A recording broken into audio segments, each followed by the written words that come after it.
Alright, welcome back to another tutorial in Maya. Today, what we're going to take a look at is this physical sun and sky system. And more in particular, we're going to look at textures and how normal JPEGs and normal shaders and, maybe just, your simple shaders work within this physical sun and sky system. Now, there's a lot to this to making them look a lot better than what the default settings give you when you first create this physical sun and sky. So essentially that's what we're going to look at today, and it's really interesting because it deals a little bit with gamma and kind of what the color space of your computer screen is here, more so than the actual software. But they work together, but there's a lot to sort of explaining this process. So let me sort of start you out from where I'm at. And our goal is to make our textures look really good when we bring them into this physical sun and sky system. And the only way we can do that is to basically get rid of our exposure node right here, our simple starting exposure node for the camera. And what we want to do is we want to attach that. I'm going to show you the hypershade, and in the hypershade I've graphed the camera network. Just went up here to the physical sky, go to graph, and go to input output connections, and you're in your utilities folder. So that gave me a graph of everything that's connected to this physical sky network. And yeah, it looks kind of like a rat's nest. There's a whole bunch of stuff going on here, but don't worry about that. What we're looking at is this MIA exposure, and I have attached the new node, this MIA Exposure Photographic 1, and I'm going to go ahead and click on that. And as you can see over here, it gives us lots of controls. There's a ton of controls and parameters. It basically turns your controls into more like you're actually looking through and using a camera, which has f-stops and film speed and whatnot. So if you had to manually put this in, you would basically just delete the original simple node right here, and you'll see where this right here, when I clicked on this, here's our tab over here, and you can see where it has just some basic, pedestal gain and gamma, blah, blah. Not much to play around with here, especially when we look at what this Photographic 1 node has to offer, which is, really great features. So we're going to investigate these and see how we can, fine-tune textures to, basically our gamma space that we're looking at on screen. And typically your textures when you first start out will look all washed out and everything. Well, that's because of this gamma issue. Now let me show you where my journey started. I was reading on 3D Light right here. Let's pick up 3D Light down here. There it is. I started with this 3D Light blog by Andrew Wiedenhammer. And he has a linear workflow kind of a paper on a linear workflow, which is really cool. There's a lot of interesting stuff in here, and it's something to keep aware of as to why things don't look right when you from the get-go. So anyway, here's sort of what textures look like coming in. And he's sort of balanced this out. Now he's talking about working in a linear workflow, which we're not so concerned with that at the moment, rather than just seeing what textures come in looking like this by default, and then when you make some adjustments, they finally fall into the correct gamma space. And that was done before with connecting a gamma node onto your texture, basically to adjust the gamma. But that would be a pain if you have 20-30 textures in a scene to have a gamma node on everything. So we kind of want to avoid that. All right, well, let's go back to the journey. Second step was I went to my good friend Lester Banks. Here, let's see. Let's check out Lester. If I can get rid of this render view. All right. So yeah, there he is, Lester Banks. What I did is asked him, hey, what can help me out? And Lester said, yeah, go to this Create MR Direct Lighting tab. And we'll take a little bit larger look at that at the moment. if you just do a search for DJX on lesterbanks.com, you will come up with this Create MRI or a Mental Ray Indirect Lighting tab MELscript. And this is really cool because when we fire up our physical sun and sky system, it basically gives us another choice, and that's the choice to use this, this node instead of that simple node, which is what we want to get rid of. So that's all great. David Johnson wrote the script, and David, thank you. It is absolutely awesome. I can't tell you how great this is, just in its simplicity and elegance, and giving me that choice right up front. So anyway, you'll go to Lester Banks and then just follow the links and you'll find it. Okay, so let's go back, and I'm going to show you where it is on DJX Blog. Here's the DJX Blog, and yeah, so basically if you look at what this is right here, when you fire up the sun and sky system, you have a choice. It'll give you this MIA Photographic or this simple exposure. So that's great. We can start that right off with the photographic node, and we don't have to worry about making adjustments manually later. So that's that. All right, that was kind of the start, and the journey begins. So what I also did is I went to the help section, and a lot of times there is some great information over here in the basic Autodesk stuff, and in this case I did a Mental Ray Shaders guide search, and then came up with this section for camera and exposure effects, and then there's also an MR Shaders sun and sky right here, which are both interesting reading and will give you a lot more pointers. But essentially they're talking about gamma being your computer screen right here, and that computer graphics operate in a true linear color space. And yeah, well, what does that mean? Well, they're just adjusting things to make it look good for your eyes. And you'll notice that most gamma is set at 2.2 for computer screens, and then software defaults to a gamma of 1. Well, what does that gamma of 1 mean? Well, let's look at the render settings real quickly, and the gamma of 1 can be found in your software section, at least on Mental Ray, down here. Now, there's all kinds of different workflows, and I don't know necessarily about messing around with this right now inside of Mental Ray, because we want to kind of keep things in a logical workflow. We're not necessarily converting to a linear workflow yet, but we just want to stay logical for the moment. So I'm leaving my gamma at 1 there, and as we're doing this, go ahead and set your production quality, and in your feature sections, generally when you're using this physical sun and sky system, global illumination and final gathering are a good thing to have. You want to enable final gathering and global illumination. You can, depending on what's in your scene, you can use one or the other, but you are going to be using one of those. So keep that in mind just as you're rendering. So so yeah, that's it. And then I'm pretty much just going to stay at default values now in the renders. And when you add final gathering and global illumination, you're going to increase your render times. So that's kind of where we're at. So anyway, next you'll notice that let's see if I get onto here. There's in the help section too, there's a great thing about the camera and exposure effects and tone mapping, and you can kind of see here what it does. And in this example, they're going from this to that, which looks a lot better, and it's all done through tone mapping, or attaching this exposure node to the camera. So here's where you'll find all the information to that. So if you want to come back here and read this, there's some good stuff in there too. So just a heads up. All right, enough of that. Now let's go back to this scene and look at, this is the scene. These are just simple planes. I have 4 planes and just some simple JPEG textures attached.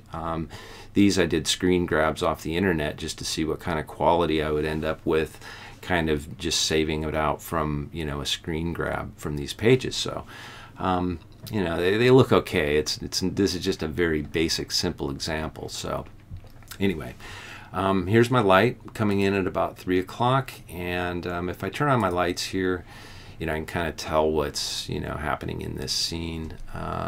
Let's see if high quality is gonna give us anything better. No, we'll leave high quality off. I'm just gonna go with default, and I'm actually gonna turn my lights off because we know we're in the physical sun and sky. So I'm gonna turn those lights off. Now let's bring over the renders and get going. And after you've installed your script, now that was another thing, that script that you were on Lester's site there, and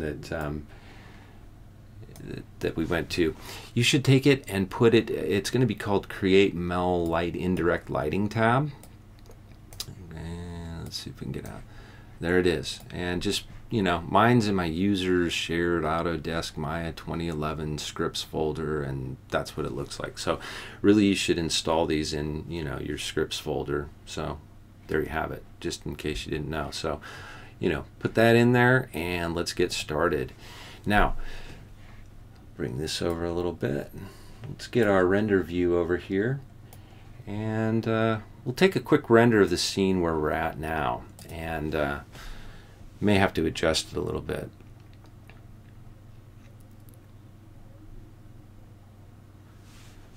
Okay, so anyway, the first thing that happens when you start working in this physical sun and sky system is that you're going to probably want to create a camera to move around this stuff and to do some various things other than the standard default camera.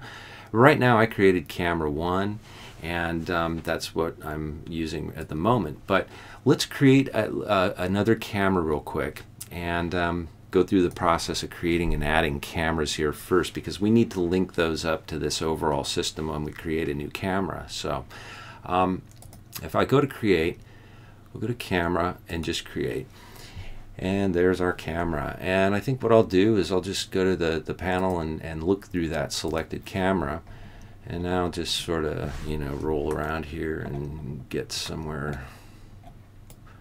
Yeah, let's take it from this view and maybe something like that. We would expect that we would see the physical sky back here if I do a render.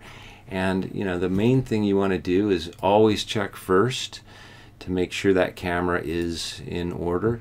Right now I'm rendering for camera 1, so you always want to come up here and switch over. But watch this. If I just do a render real quick without well, let's see, let's go to render. You want to go over to render and then pick that new camera, and I'm rendering camera 2. So here's camera 2. Now it'll turn out like this, and you'll say, well, why? What what did I do? God, I hate this Maya program. Well, what we need to do first is we need to connect that camera to the system. So I'm going to come over here, get that out of the way, and let's look at our little node right here, and let's go to that physical sky node, and let's come down here, and let me move that out so you can see it better. In this little section right here is where you'll update your camera connection. So I'm going to go ahead and just click on that because I created that camera. There's a new one in the system, and we want it to connect to all of this stuff. So I'm going to go ahead and just update my camera connection. And you may get a little warning or something down here like that.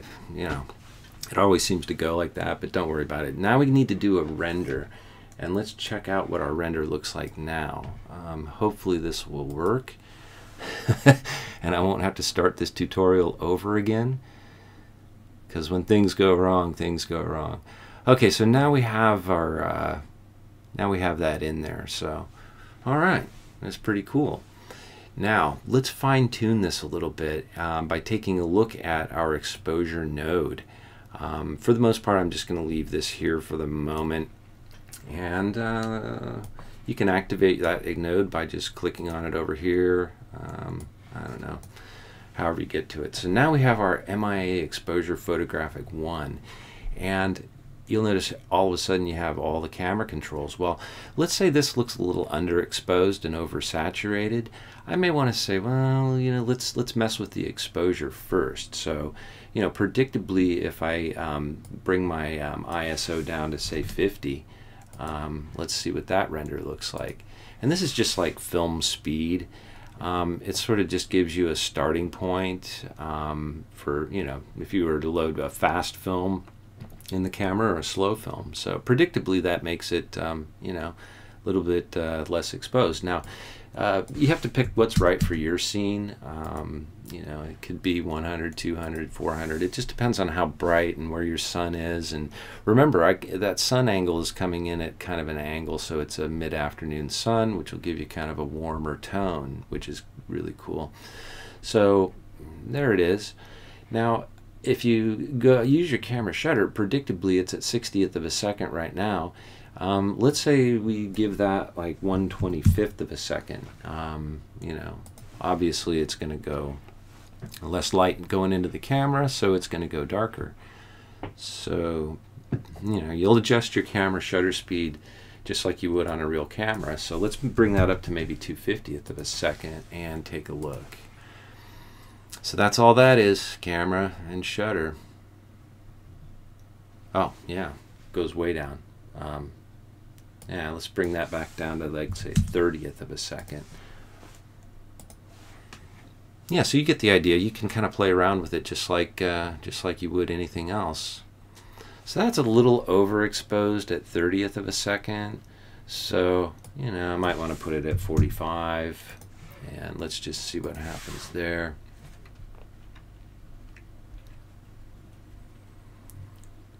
All right, so that's evening it. Yeah, it looks better.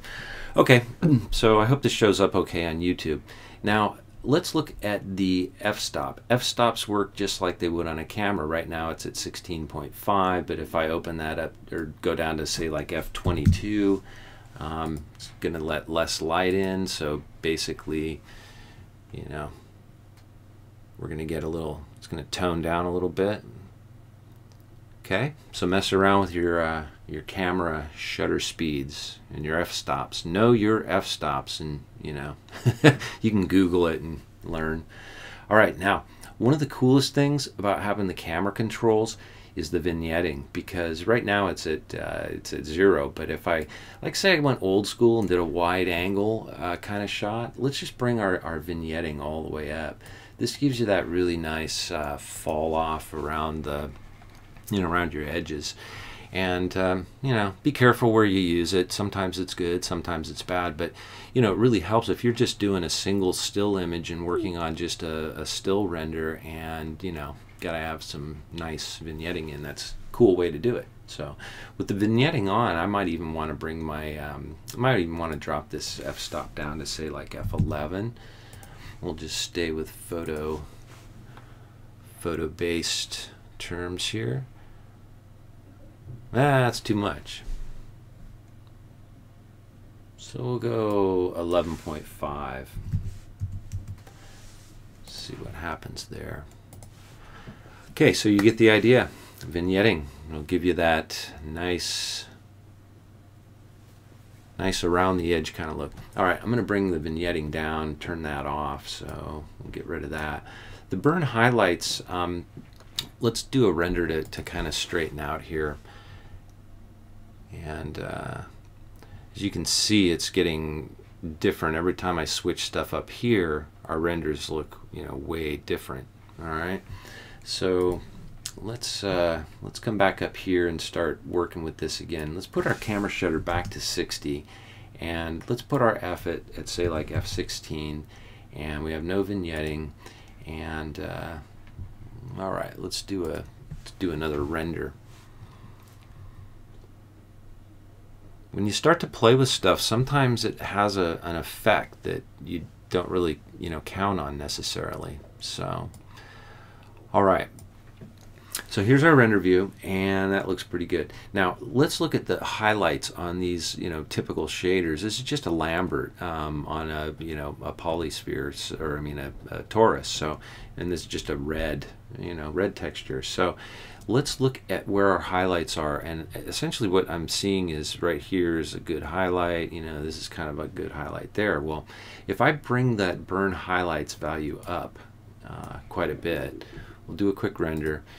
It's basically going to affect that portion of, you know, the highlights. So it's blocking up a little bit more down here.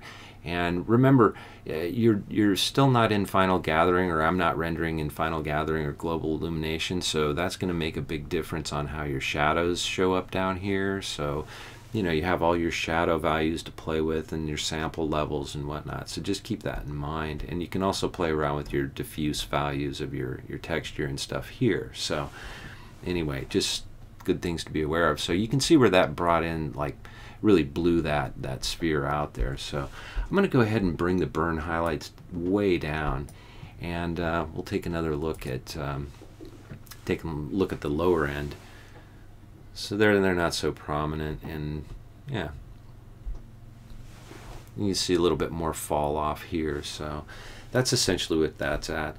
If you crush the blacks, this is basically just taking the black values and, you know, giving a lot more, you know, contrast in the dark end. So that's something to be aware of. And a saturation means exactly that. It is just saturation. I can bring it down a little bit, you know, either way. And yeah.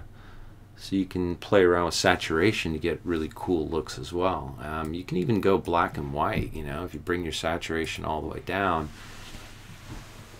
Now you have some good black and white tones, you know, and then you could probably bring your vignetting up a bit and see what happens. Give it that kind of fall off look. All right.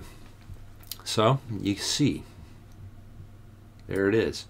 Now, the one last thing that we should really take a look at is this gamma right here. By default, this is probably going to be set at 2.2. And let's just get our saturation back. Let's do a quick render. And this is kind of one of the main things that leads into the whole discussion about gamma and computer screen space and why textures don't look good to start out with that. You know, without some sort of tone mapping or, you know, controls on the camera to kind of, you know, balance all these levels out. So anyway, it's just the start of where this, you know, this is just a start. So yeah, be aware of that. You'll have to do a lot of kind of your own reading about this, but it's an interesting subject, and it's really useful for, you know, getting a great looking natural environment. And it does take quite a bit of playing around with. So all right, I'm going to bring the saturation up just a little bit more, and then we're going to switch our gamma out, and I'll kind of show you why. In the help section, they talked about gamma and that it's normally set at 2.2. So, you know, in this case, by default, it should be at 2.2 for you. So we'll do a render with that at a gamma adjustment, or at least, you know, for this setting now. We're going to look at what, you know, what this looks like. This is a gamma of 2.2. So maybe I'll just I think I'll just save that frame, and then let's look at what the gamma looks like at a 1.8, which is more filmic, I guess. You know, that's like, people have found that this gamma of 1.8 works really nice with this stuff. So 1.8 there. We'll do another render.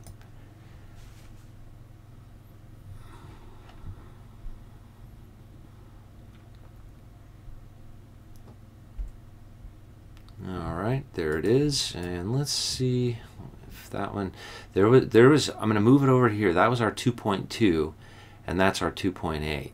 And I don't know how well this shows up on YouTube, but there's 2.2 and 2.8. So you can see where it has a pretty big effect, just, you know, moving that gamma around a little bit. But anyway, that's where you should probably adjust your gamma on a very simple level for right now.